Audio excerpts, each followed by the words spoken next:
Omiyo, there is no vacancy in the position of party leader in ODM. ODM is a well-structured party. Our party leader is Raila Amolo Odinga.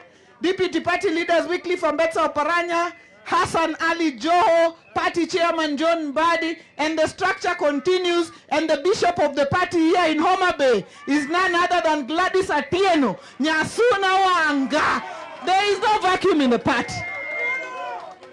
Addis Ababa is 2 hours away. Raila Odinga can have breakfast in Nairobi, lunch in Addis Ababa, dinner in Kisumu, and wake up in the morning here in Ramba Market in Kabondo Kazi Pool.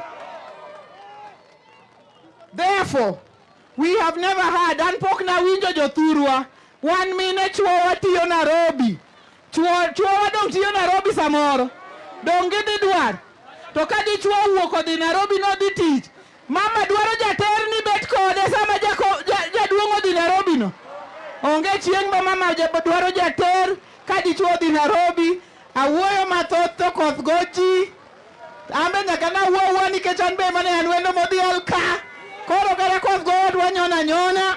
To koro atieko weche na kawacho ni Jothurwa wabedu kanyakla bang' Raila Amolo Odinga. Walem mondo kodhni ochogi nikech onyalo riembo gima ber mana dwa loso nucha. To koro ang' watimo wachni nang'o gi kodhni te.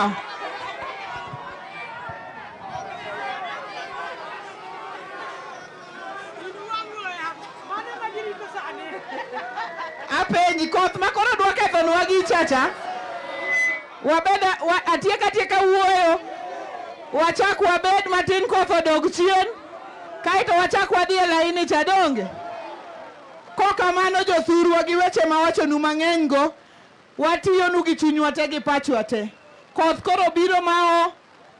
Flooding nyalo biro, waikre uru. Nyasaye ogwedhu kendo ritu. Ndalo te. Kik ng'ato wabedu rabeda kaka wabet.